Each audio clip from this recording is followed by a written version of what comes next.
Afternoon, everybody. I see people still logging in. Welcome to FIDM's ongoing series, The Future of. The topic this month is NFTs.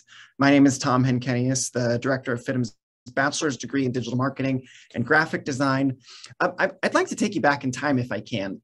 The first video game I ever remember playing, maybe you'll remember it too, Pitfall from Atari. That was the first video game I can remember. I'll explain why all this matters in a second. When the original Nintendo, or what we now call NES, was released, I loved Mario Brothers. Who didn't? This is the extent of the digital universe I grew up in, Atari to NES. Let me flash forward several years. For Christmas this year, we bought our 8 and 10-year-old nephews Robux, digital dollars that they could use in Roblox. Curious myself as to how all of this goes and how one goes about spending Robux. I watched this particular video. This dude shows his 3 million plus followers how he's going to spend 100,000 Robux on his new avatar. Absolutely fascinating. He literally spent 40,000 Robux on that, the Optimist, Robux that equal 500 US dollars. So if you ask me, do I get NFTs? My answer is I couldn't change Mario's clothes, right? That's what Mario always looked like. But do I see a market for NFTs? I'm going to point to my nephews and this whole generation who are now used to buying digital assets. And to be clear, designing an avatar on Roblox is different than buying an NFT, but the basic concept is the same. And that's why we've had brands like Barbie and Balmain partnering up and launching Capsule Collection that included 3 NFTs. That is why when Campbell Soup decided to refresh its image, it dropped 100 NFTs designed by an artist known in the streetwear space. So I'm guessing you are like me and cannot escape the constant headlines of brands minting their own NFTs. And if you too are of an age where Donkey Kong and Miss Pac-Man came as they are and you could not change their clothes, you might be asking, why is everyone minting all of these NFTs? That is what we want to talk about today. So we'll be joined by some folks who I hope we're going to be able to shed some light rather on all of this. Courtney Nichols, Blake Shine will join us in a few minutes. They're together produce a company, or are a company called Of the Night. They're experiential marketers who have produced everything from fabulous dinner parties to immersive spaces at festivals like Lightning in a Bottle. They're actually in the midst of an NFT collection drop, minting. We'll ask them what the right word is.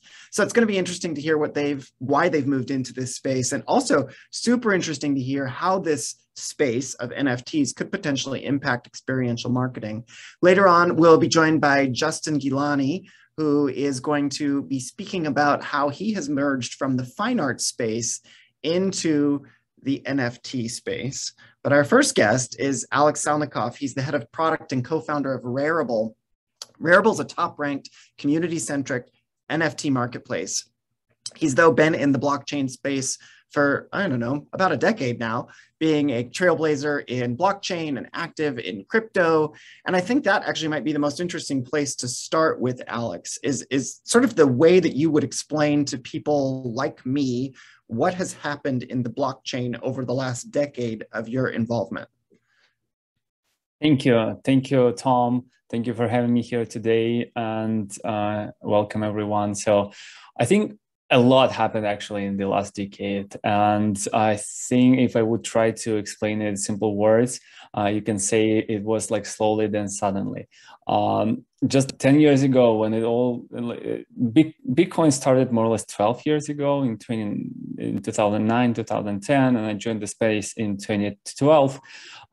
There was basically a group of people who saw the potential in the blockchain space, and I personally was like just mind blown when I read about Bitcoin, how it all looked like, and I had this feeling wow, it might not be a big thing, or might be, but at least it has a chance. So I'm all in to just try this opportunity. And people theorized and fantasized about how this blockchain will look like. We were talking about, oh yeah, people will use Bitcoin in the ATMs, in the stores. It will become a global reserve currency. Everybody will do everything on blockchain. People would run organizations on the blockchain. And I think I'm more or less amazed how actually true that became. Out of all the things that people were expecting from blockchain, the only thing that didn't happen is we don't use Bitcoin at the store, because it actually became just like a high transaction cost to use it as a currency. And all the other things, they happened. There is a widely circulated piece of paper by Hal Finney, who predicted that NFTs, he basically was theorizing about if you can host media content on chain and then transfer it from one person to another, which effectively is just describing the NFT model. So a lot of things happened. And what was the single line of development is the consumer readiness. So when it all started, consumer readiness of blockchain was essentially zero.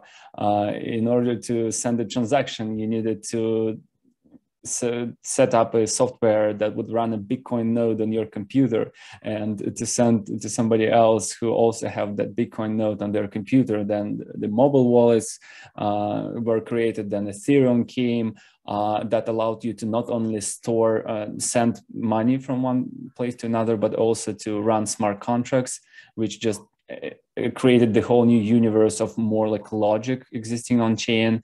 And then the mobile wallets, the custodian wallets were created that you can just use with your email and password.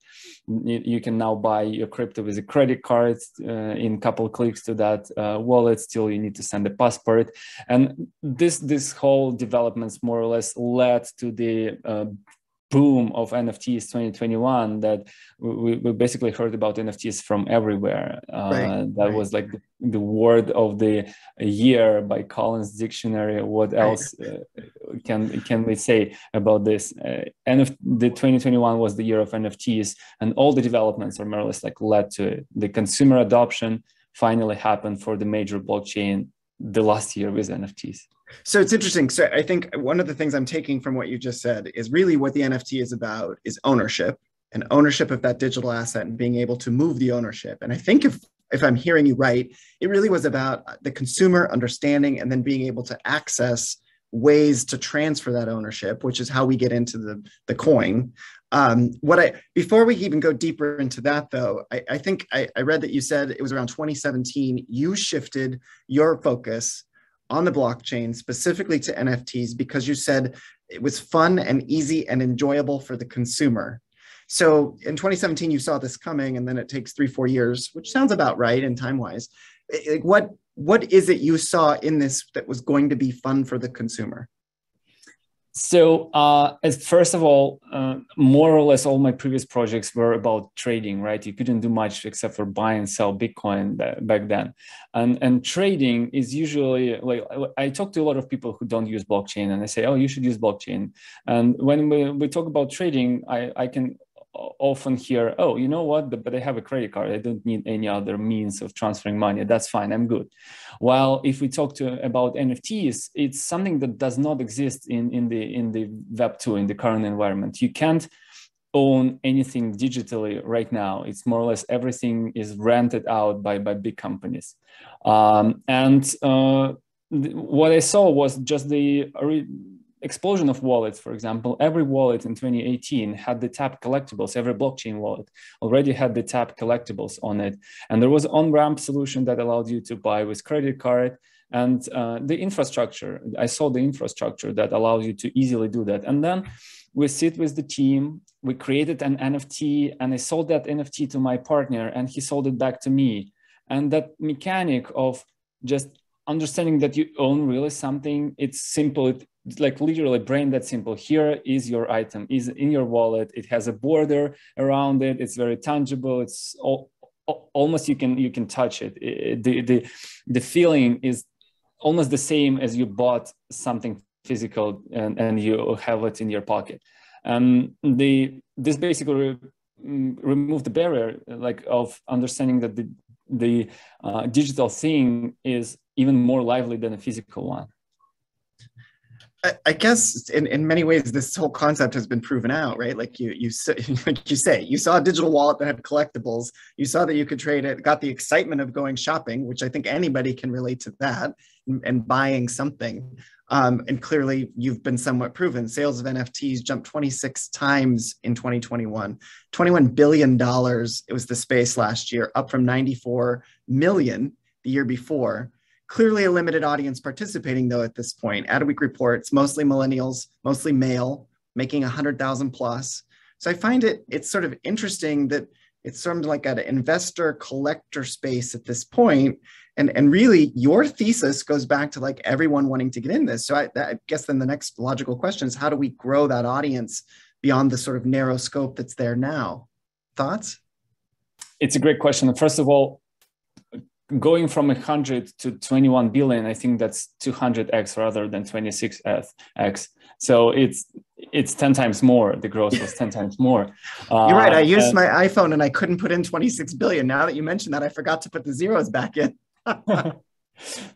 Nevertheless, yes, it's all great. We still have a lot of impediments to the consumer adoption. So you still need to send your passport when you're buying something. You still need to have a wallet. And since there is a lot of like custodian wallets that you can use with just email and password, most of the time people still use MetaMask, which requires you to remember 12 words unless you don't want to lose access to all your assets. And most of the time, the changing of the mindset is what required.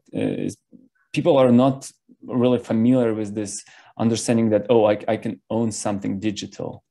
So working on the mindset and on the infrastructure layer is still required. We are entering this new wave of much more faster blockchains other than Ethereum, other layer ones, new blockchains such as Solana, Flow, Tezos, much more faster, much cheaper, and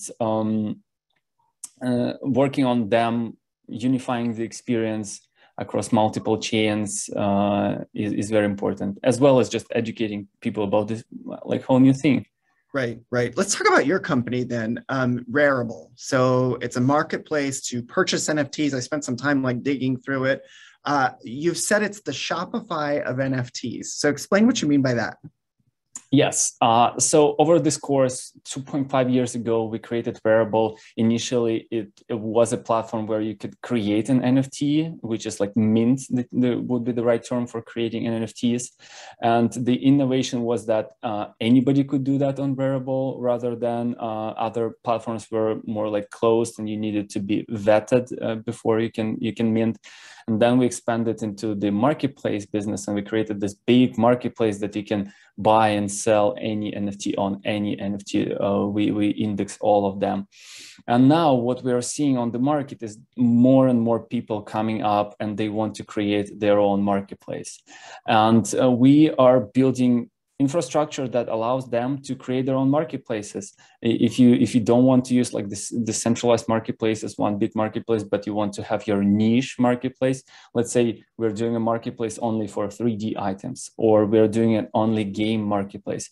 First of all, you can build it on top of our Rarible protocol infrastructure, which is fairly technical. And then we're coming on the market soon with the new product that would allow you to just like click several buttons and create your own marketplace as in Shopify. And that's why we call it the Shopify of NFTs.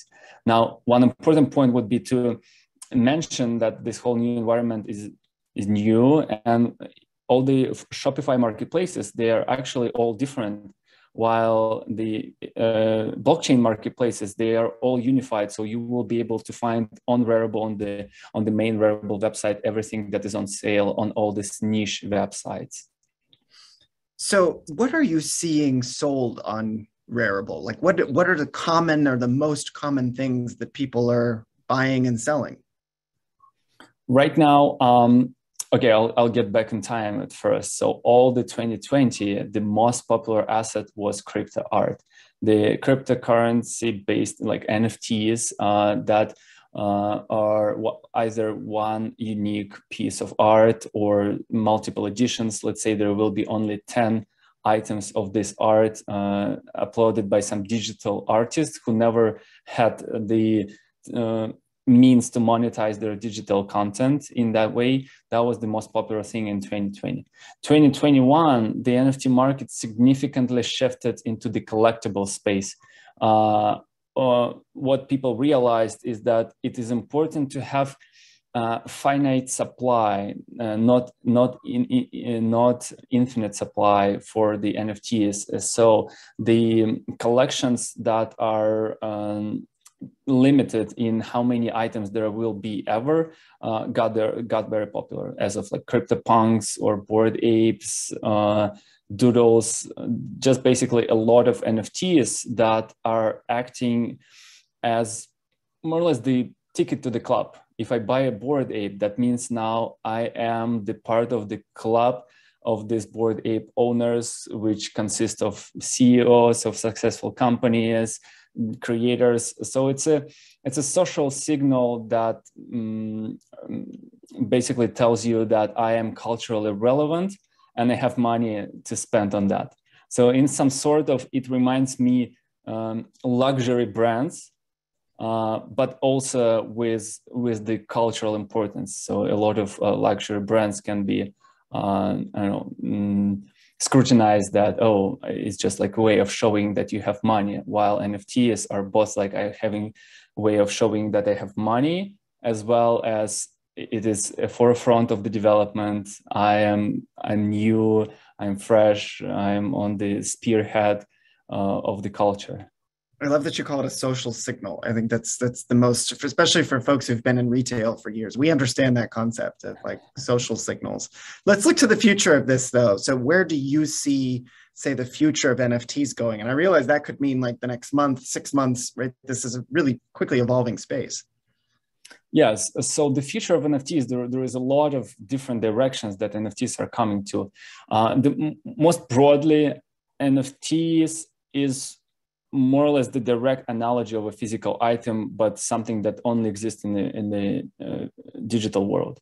So on a physical item that exists only in the digital world. So the big brands that have intellectual property will convert into issuing a lot of NFTs. So basically, when you buy a Star Wars toy, it's not the physical properties of that toy makes you want to buy it. It's the intellectual property that's behind it that describes the shape, the character.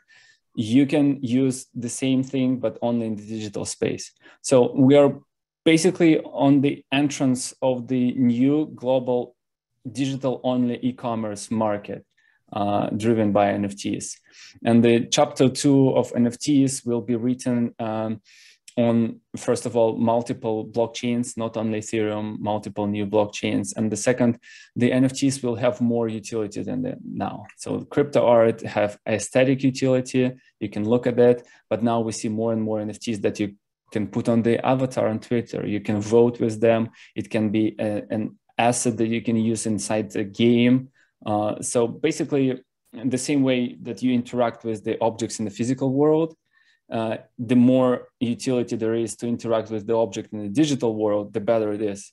The example of that can be AR clothes. I recently bought $500 worth of NFT one that is an AR clothes. I can have an application. I can wear it inside the app. I can put the picture with that on Instagram. So it's the same like cycle as with the luxury good in the traditional economy, but in the digital world. When you mentioned it's chapter 2 we're moving to, I would argue it's chapter 3. I think you were chapter 1, and the folks who are like-minded of yours, you know, who really thought this through. It's so impressive to hear you talk about it, because clearly you had to be very future thinking on it. So I appreciate your time, and obviously we'll take Q&A at the end like we always do. So folks who want to ask a question to Alex or about his company, which is Rarible. I saw a couple people in the chat asking the name of the company. It's Rarible. Then obviously we'll bring Alex back in about 20 minutes and answer some of those questions. In the meantime, though, I do want to turn to our second guests. I don't think I ever expected to be speaking to 2 event producers to help get the context of NFTs, but here we are. Courtney Nichols, Blake Giant. brilliant minds behind the Of the Night NFT collection. And let's just start there. How do we get from an event producer into the NFT space? Like, did you go back to school and get a master's in data science like Alex has? Did you just stumble? I love it. You shake your head. I still got student loans, man. No time for that. No time. So how do you get here? What? Yeah, great question. It starts off because my partner is in the space of NFTs. He's a developer. And so one night, we're just having some wine on the roof. And I'm just like, what's next? What are we doing? Like just kind of in this pivotal moment of trying to figure out what the next move was for Courtney and I and just myself individually. And he's like, well, why don't you get into NFTs? Like there's not enough women in this space. And we already have a built-in utility because Courtney and I, for the last couple of years, have actually been designing party packages that we've been shipping to people while they're stuck inside. And they're all themed. And so we already kind of had this utility that we could attach to a digital asset. And I just so happened to be on the right amount of wine to be like, yeah, let's do that. And so Courtney and I spoke about it. Then what was your reaction? It all just fell into place. We've always celebrated and honored innovative forms of gathering through our entire career and trajectory, whether it was with our events, our party packages, and now with NFTs. So although it was a foray into the digital tech space, it all aligned with our ethos, our core values, our mission statement. And we have such a definitive voice that bringing that to the NFT sphere, there was an instant attraction to the collection, to us, to the brand, because we're bringing a sense of, I don't know if this is too strong, but a sense of humanity to a space that often can be quite alienating. Yeah, I think NFTs are this really awesome creative bridge into tech. And our North Star has always been bringing the party to our community. And first of all, that was live events. Then when people were stuck inside, they were like, okay, you're stuck inside. Cool. We'll send the party to your home. And now our community is shifting into Web3. And so we're like, all right, let's bring the party to Web3. So we've just kind of followed our community through that journey. Okay. I'm thinking maybe what Coachella has done or is doing, I guess it's in the process of doing right now, is a great way to sort of understand the connection. So maybe if you can walk through sort of this concept. So for those who don't know, Coachella is releasing 10 keys that are in essence NFTs that will basically unlock Coachella access forever. And then each key has some additional elements associated with it, like a VIP party or an experience at Coachella. So, okay, what are they doing? Explain it. And then how do you learn from that? Or how does it relate to the work you're doing? Yeah. So, of course, Coachella is doing it, of course.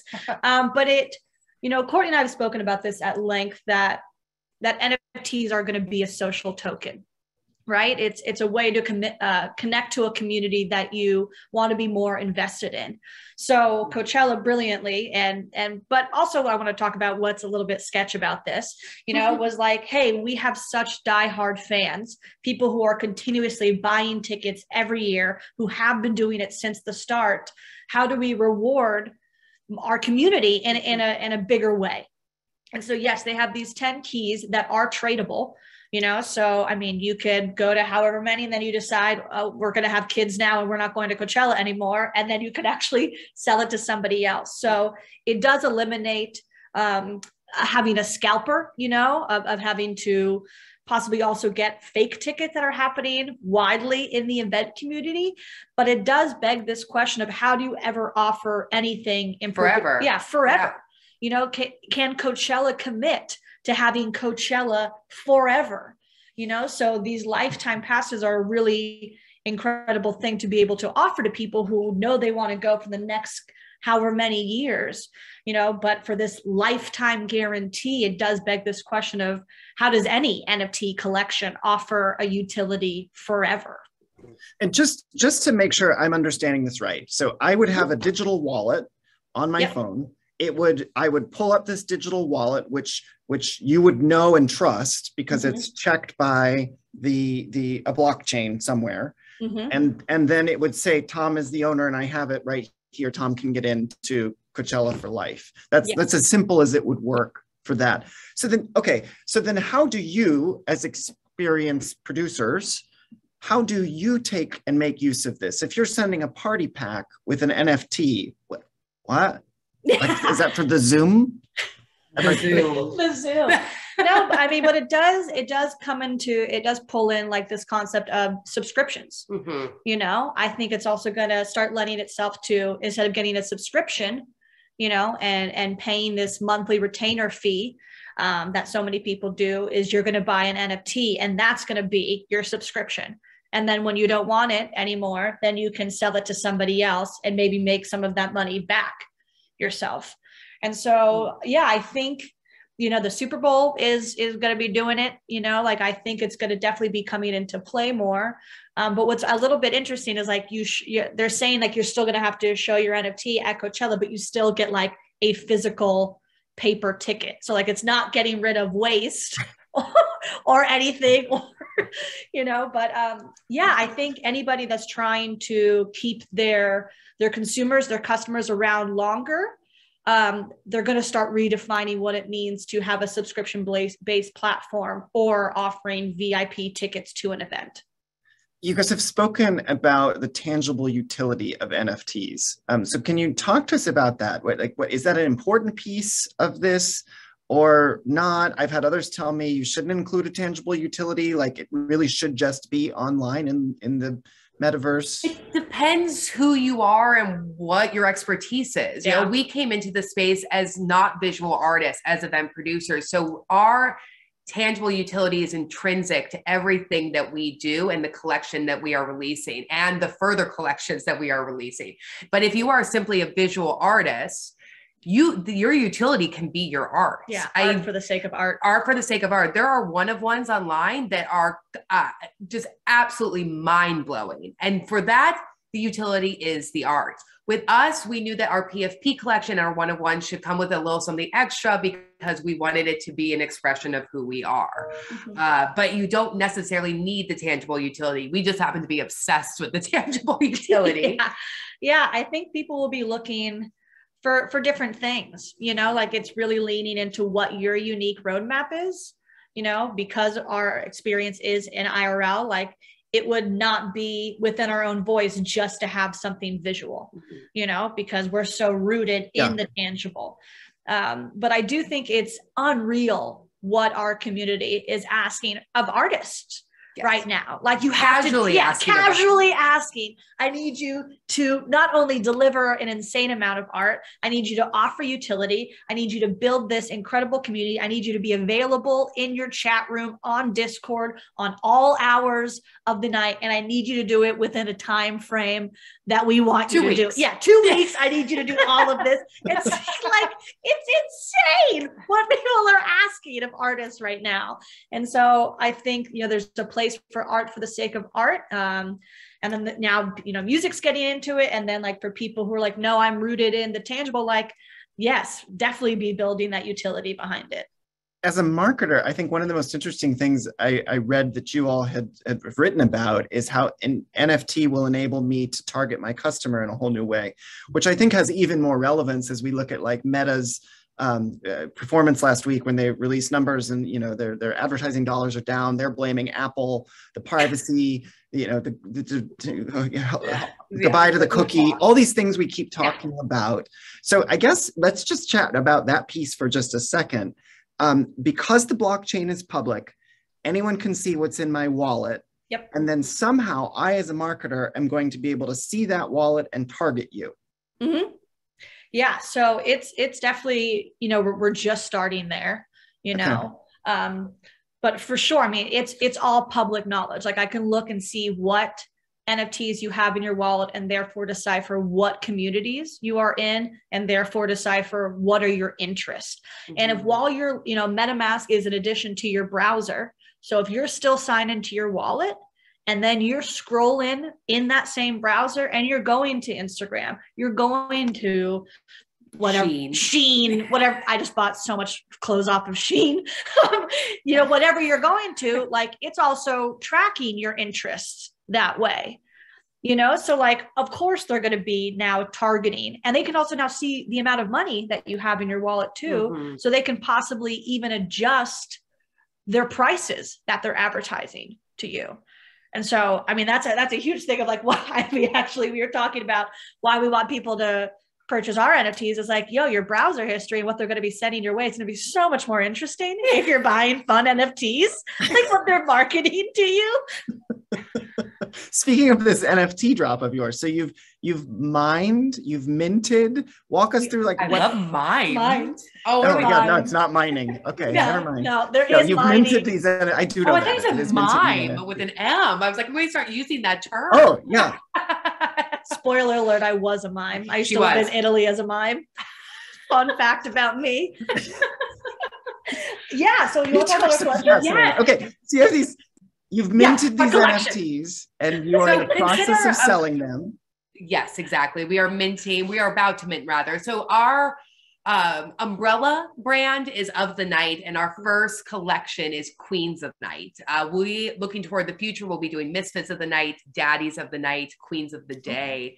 There'll be a multitude of different projects coming out. But when it comes to this Genesis collection, this week in pre-launch, we're releasing 5 days of one of ones, which is the art that stands alone. It is not a PFP, which is a profile photo. I know a lot of people are new to NFTs, so oftentimes, yeah, I don't want to get too jargony, Yes. but our one of ones will release each day this week, each day with a different era theme.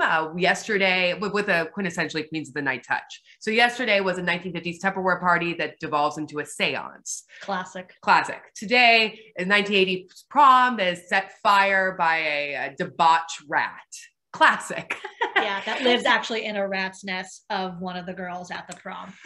Moving forward, we have like 2000s, 90s into teens, but those are a first glimpse into the world of Queens of the Night. Mm-hmm. And then next Wednesday on the 16th, we are releasing our 1500 profile photo, Queens of the Night, to our guest list, which is our pre-sale on the 16th, and then for public release on the 18th. So our queens are about to hit the airwaves. Go Queens, go. Okay. Yeah. Go Queens, go. Go Queens, go. There's so much more to talk about. I'm going to, again, remind everybody, please submit questions via the Q&A tab at the bottom, and then we'll bring you all back shortly to sort of talk about all this. Our last guest, though, is I'm hoping who can kind of like round everything out. Justin is a good friend of mine from our graduate school days. He's worked in advertising and marketing space. He's been with the ad agency Shit Day, big brands like Pepsi, Visa, Nissan, also worked with artists and creators at a gallery here in Los Angeles. And I invited you, Justin, because I wanted to talk about the brands we've seen in this space already. And I mentioned a few off the top, like Barbie Balmain, Nike. The list is getting longer and longer. I think Adweek has been tracking on their website, like all the companies that have gotten engaged, and it grows daily. So what are brands doing? What's working? What's not working? All of the above. Where can you provide some context for us? Yeah, thanks, Tom. It's great to be here with you and so many creators, artists, designers, innovators. I want to thank Alex as well in Rarible, because now because of him and the platform, I have over 1,000 NFTs. And then also Courtney and Blake, wow, please add me to your pre-sale list for Daddies of the Night. I would really appreciate that. I think that would be awesome. I knew that would perk your ears up. For sure, for sure. But before we go into brands and what they're doing, I'd like to pull back and sort of think about why they're doing and what they're doing in the Web3 space. And basically looking at a lot of the things, what's the difference between Web 2 and Web 3? And that's one thing is, we're talking a lot right now about, NFTs, Web 3, brands, the creator economy, the community. But basically going into Web 3, we have a great slide here that I love to show, which are two circles that show basically what Web 2 was.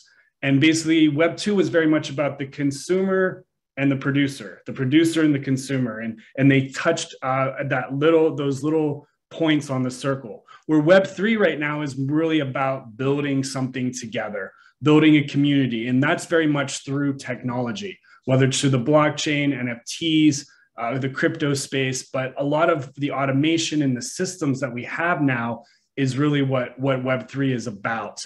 And Web3 is these overlapping circles. So what you see here is that instead of you having defined roles as the consumer and the producer and the consumer sort of intertwine. And what our job in Web3 now as artists, innovators, product designers, entrepreneurs, business people, is to create an infrastructure that allows everyone to work together. So your days of customer service being on a phone line or in a chat is now in a chat with other loyal consumers, customers, producers together, talking on Discord, talking on Twitter. There are a lot of ways, and we'll go into that a little bit later. But this is sort of where we're at now with this space. And so what are the brands actually building in this Web3 space? What are you seeing? So with the brands, and if we go, it sort of goes with the timeline. And our first brand that sort of entered the market was Budweiser. And Budweiser was first to market. So there's something about that was really great, but they were testing the market. So we see brands using this in many ways as a marketing device. They're able to basically come into this space and sort of see, well, would this go well? What type of people will buy into it? So you have your already NFT community. You then are onboarding people into this community. They're also testing who is tech savvy, who's familiar with the blockchain, who's into crypto, what are the new trends? And it's an easy way also to sort of test the market as well. So these days of focus groups and of surveys and this type of thing is in real live time. You and I talked about when we were getting our masters was a lot about rapid innovation and rapid testing with consumers. And the blockchain and the NFT space really affords that. If we go then, I know Alex talked about then, crypto art was very much in 2020. Then all of a sudden in May of last year, in the spring of last year, was the Bored Ape Yacht Club. And that became this PFP project. And as Blake and Courtney talked about, the NFT becomes like a membership.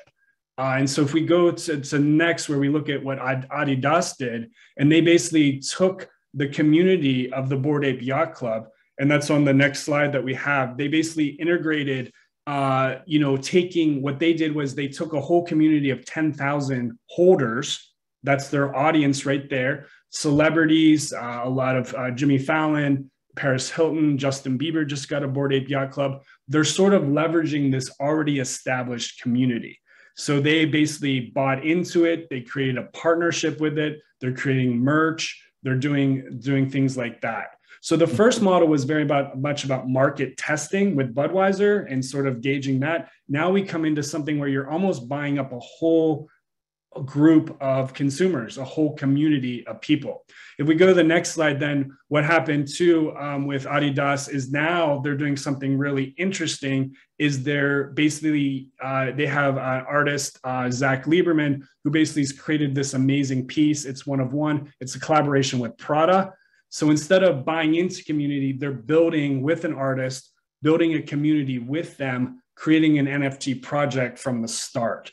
So again, the marketing at the upfront, buying into the consumers, and now a community build at the end, because there's a lot of power in community. And we'll talk about that in a little bit.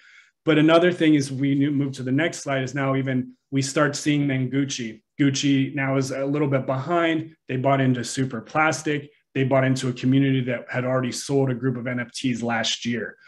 So what we're finding is there's this marketing, there's the audience buy, and now it's the build. And we're going into this sort of one-of-one space with the creator economy. It's interesting you talk about that creator economy, because that was my next question. There's clearly an emphasis on creators. How does the space kind of impact the creator economy then? Well, the interesting thing too with the NFT space now is for example, Alex Alpert. With the creator economy, a lot of these artists last year, as Alex talked about with Rarible, they were minting and creating one-of-one artworks. This was in parallel with those PFP large membership projects. So Alex was creating, basically a whole a series of work. He then was able to then, build an audience or build a collector base. They liked his work. There was then NFT New York, which was a conference. You start having meetups, even though it was COVID, it was, contained in distance, but still having meetups, meeting people after Clubhouse, Twitter Spaces, etc., building a following, and then able to transfer that into fashion items or merch or whatever it might be. So this is an example of a one-of-one artist. Another artist that we have is Zoe Steckel. She's out of Amsterdam. She made a bag. So what I'm focusing on here with these one-of-one creators in the creator economy is in the fashion space. But basically, Zoe created a bag that was used to hold an iPad so that people can share their NFTs that they've collected. So you see someone creating something for a market need. The interesting thing about Zoe is her NFT is in the middle here, and it's like a blueprint. So she has basically created blueprints for her bag that she sold as NFTs. And those NFTs then give me, I have one, for example, I have one of the founder ones. It gives me the ability to get select editions of certain bags with rarer materials. So the thought is, and I'm working on this with her because there's a group of 10 of us that bought a limited edition NFT. Then she has a smaller or a larger group of 100 and then a larger group of 1,000. You can think of this almost as franchising. So I now am going to be able to have access to Zoe's bags, basically the higher end, the rare material. Think of it as Hermes, like thinking about a Kelly bag or whatever that might be. I now have access. I in LA now could have a flagship store. I now am able to get that access to those and sell those in my store, where someone that has one of the 1,000 NFT blueprints might only get the basic bag. So there's different tiers, but then that also invests me as someone into her community to want to basically help her plan and to produce bigger things with her brand. But I think that the really great thing, whether you completely get the flow of what I'm saying or not, there's so much potential to engage people and build with others. The next guy is Wahid Zah. He created this thing called Smileverse. And Smileverse is he's an Afghanistan refugee, Minneapolis, just learned how to use the computer last January, February to do 3D rendering, created a whole bunch of these. He started off as one-of-one, doing a one-of-one piece. This is now his PFP, his profile pic collection, generative collection. What's great about this though is every single one of these has a different style. So he's able to create a whole line for the next season based on, his ideas of what designs and things that he wants to do as far as a collection. He then also was just picked up by Time Magazine. They're looking to do an animation with him.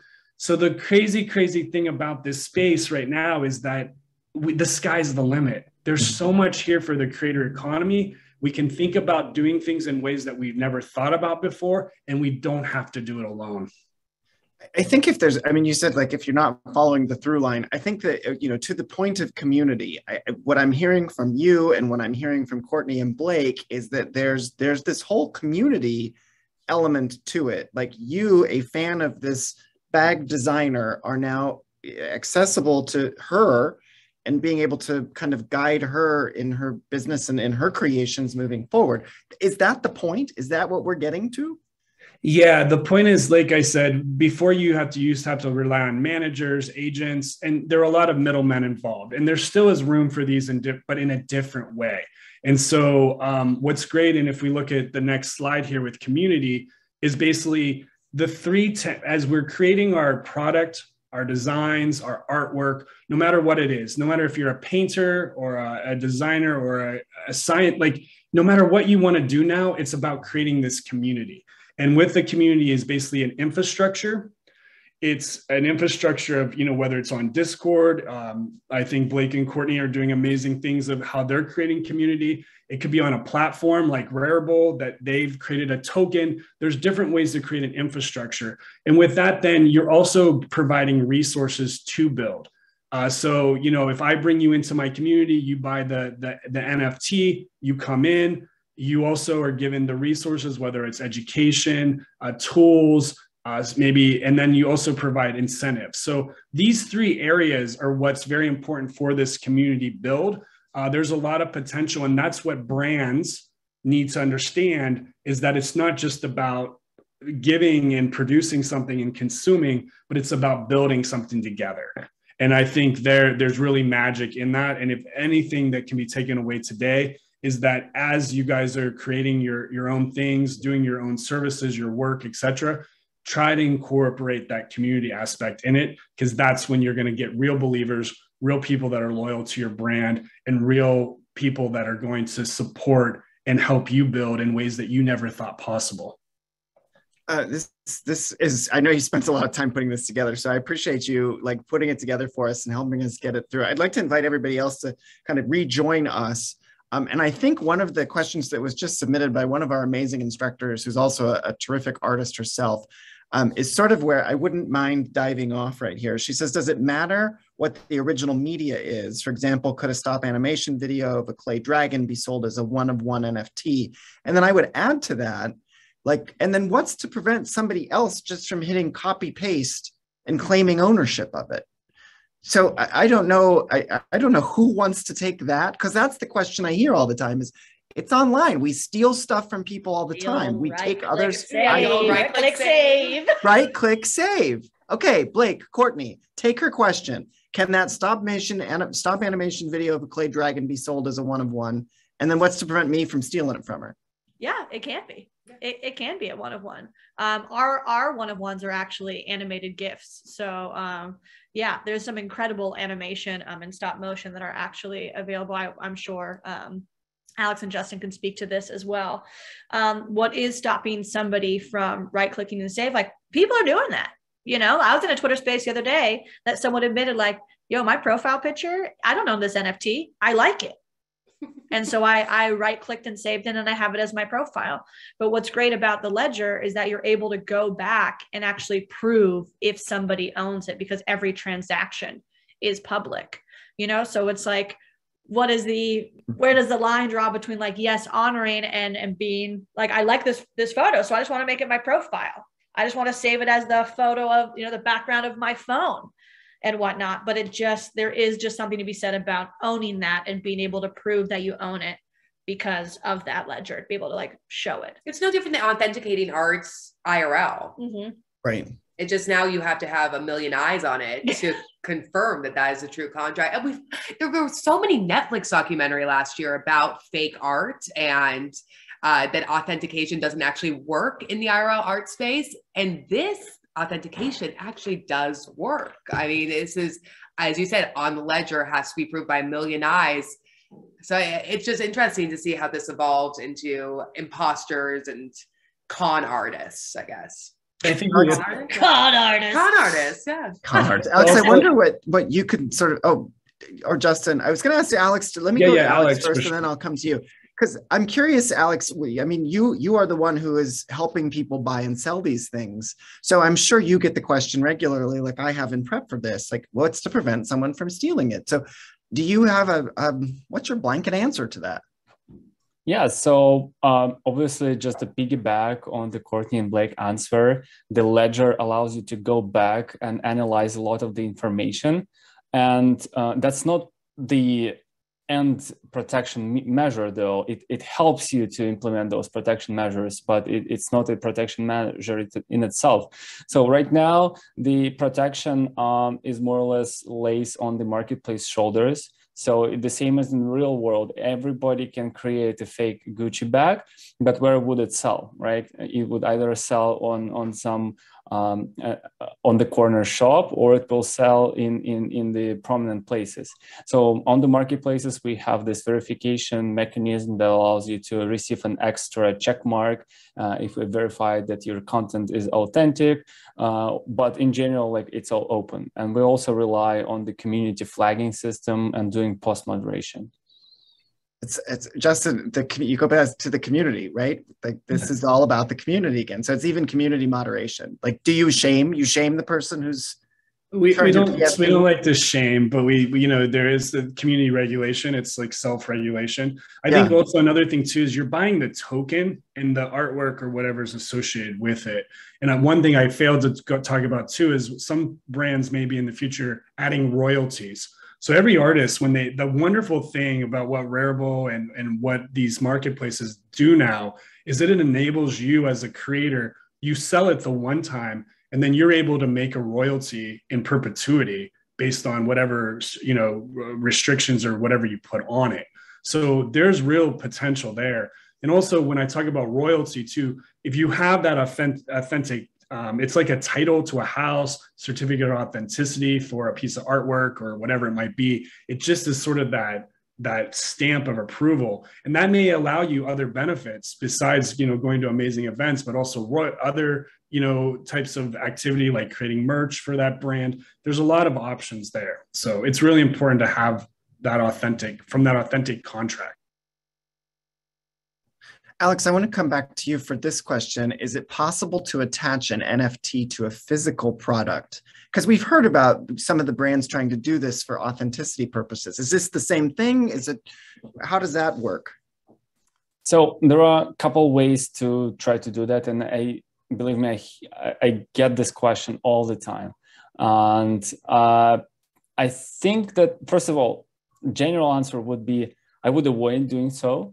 My personal position is all the digital native let NFTs exist in the digital space. That's where they were created for, because we have this fundamental issue. What happens if you attach an NFT to the physical item and then the physical item gets moved?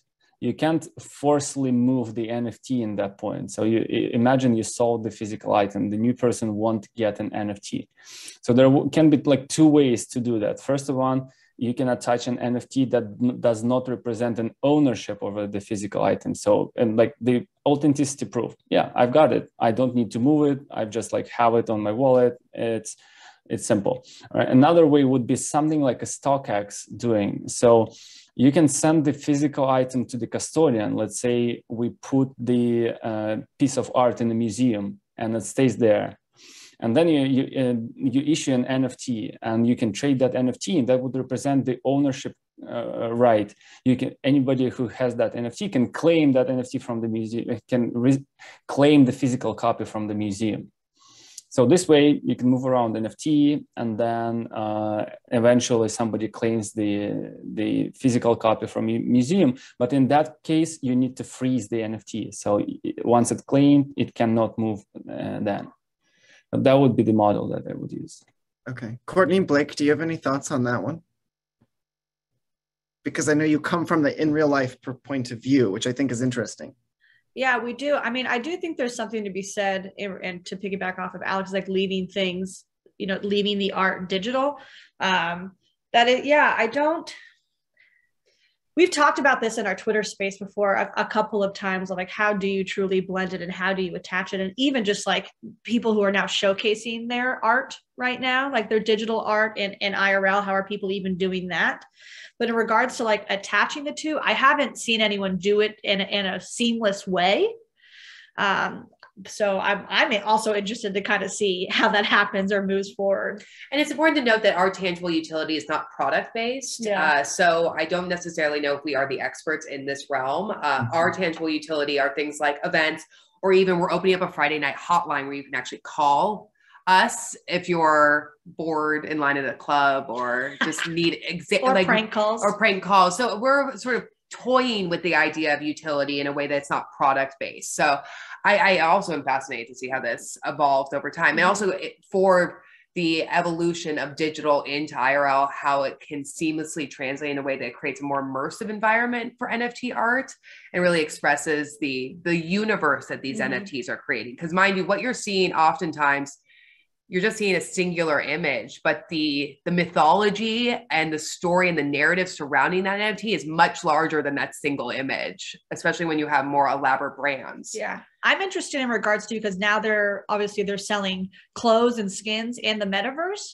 And so people are spending so much money on like dope shoes or handbags and stuff that they only get to rock in the metaverse, with their avatars. So I'm interested to see like, what happens when you start buying all these clothes digitally and then you're like, wait, actually, I would like to wear that down the street and I want to wear that in my real life. Is there going to be any sort of seamless transition where you can actually own that pair of shoes and have them sent to you from that company or anything like that? Justin, I want to kind of pop it over to you, because I'm thinking as they're talking about like the bag you were describing and this artist you're working with, and I realized the bag itself was really just meant to have the iPad in it to show off the NFT piece of art, but then you also bought the design for the bag. So this is all merging. It's a good way to test the market too. So if you get these dope shoes in the metaverse, then you want them, then maybe they will be produced. It's sort of almost like a Kickstarter mindset or Patreon. That's what's the amazing thing about this space. Instead of going with Alex talks about, I love the idea of holding an object in a space and then having access to it. So that's the one thing. The NFT provides it could provide access or license to certain intellectual property, whereas the physical is ownership. So again, I'm not a lawyer, but there's a lot of lawyers talking about this now from a legal standpoint, but access and licensing and like these types of things versus ownership of a physical object. So that's just something, to think about too at the end of the day. So especially when it goes into secondary sales, like if you get a physical product for owning that NFT and say you sell that NFT on secondary, do you then have to give away that physical product? Because like when you keep it digitally, then it's easy to kind of transfer to other people. Right. So when you start bringing in tangible, then I think it starts to get a little tricky almost too. I kind of want to go back for this last question to sort of where I started this afternoon, because I think the easiest thing for most of us to understand is what, for most of us, it's our kids are doing in Roblox or on some sort of gaming platform where they're building these avatars and buying products. And I guess what I'm curious to know from you all is, for the average consumer, is that where we're first going to come up against NFTs? For those of us who've not gone into this space at all, or where is the average consumer going to first run into this NFT space? I think I'll start with Courtney and Blake, just because you're on the left side of my screen. Where do you think? Admittedly, I don't come from a gaming background. So my introduction, if I wasn't already in this world, wouldn't necessarily be through Roblox. I believe that the introduction to a majority of at least the community that I've fostered or the community that I know would be through ticketing and through fan clubs and subscriptions. Mm-hmm. So say you want first dibs on Adele's tour, you would have to own that NFT in order to get first dibs. Adele, that's who you choose? I keep thinking about she canceled her Las Vegas dates. Okay. And we had tickets. Sorry, I'm trying to unplug it. You just lost your light. Get the light back on. I know, the computer started dying. It was in her butt. I had to change it. We're all good. We're back. But I really believe that is where I would see the intersection and it'd be more accessible for the masses. Okay, I get that. I do. That makes sense to me. Alex, how about for you? Where is the average consumer going to first come up against an NFT? I guess in the PFP, in the profile picture, you now see like Twitter implemented this feature to put an NFT on your avatar. And that's literally where everyone is now encountering NFTs on the most like wide scale. And it's also very lucrative. I mean, to buy a PFP that will get more expensive, that's so magnetic to the consumers. So I guess, yeah, PFPs. And that is kind of goes back to your whole social signal, right? Like that's the easiest place to signal who, what, how you are. On social networks, yes. Yeah. Okay. Justin, same question to you. Yeah, I think we think about churches, we think about clubs. Historically, everyone wants to be part of something, and those have benefits or added value. So I do believe in this, that as the project for sure. I think as far as the consumer, it may be through Meta, Coinbase is doing stuff. I'd recommend everyone checking out Rarible.com. I love that platform as well to sort of get, see how it works. Follow all of us also. I think I'm doing a plug for everybody, but needless to say, follow people on Twitter, especially Twitter. That's the Twitterverse, and there's so much going on there, so much intel, but definitely, and also do it. As I talked about community before, it's not going to be you opening up a door by yourself. I would really recommend, whether it's Clubhouse, Twitter, watching a bunch of YouTubes, do it with people and do it and we call it Dior, and it's not Christian, but it's DYOR, and it's do your own research. So Dior, do it, your own research. And that's how I believe, we can get onto these platforms and onto these things together. I want to thank the four of you. This has been super enlightening for me, and I hope for everybody who's been viewing and is going to view into the future. We kept a large number of our audience today, which doesn't always happen. So clearly you were giving very good and interesting information. And so I appreciate you guys, Courtney, Blake, Alex, and Justin. Thank you again so much for joining us this afternoon. So as if you're going to Dior, you might want to watch this all over again. In the next day or so, we'll send you a link to the recording of today's event, as well as a link to RSVP to next month's event.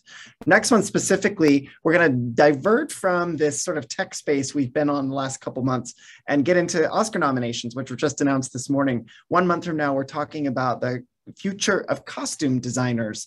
And we'll talk about some of the costumes that will be on display here at FIDM in our museum starting in just a few weeks. After that, then for the next 2 months, so in April and May, we'll dive deeper into Web3 and the metaverse.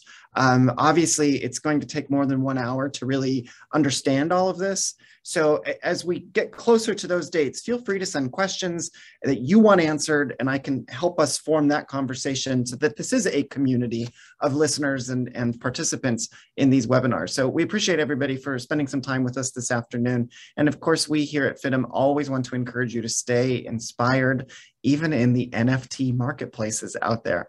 Have a great afternoon, everybody.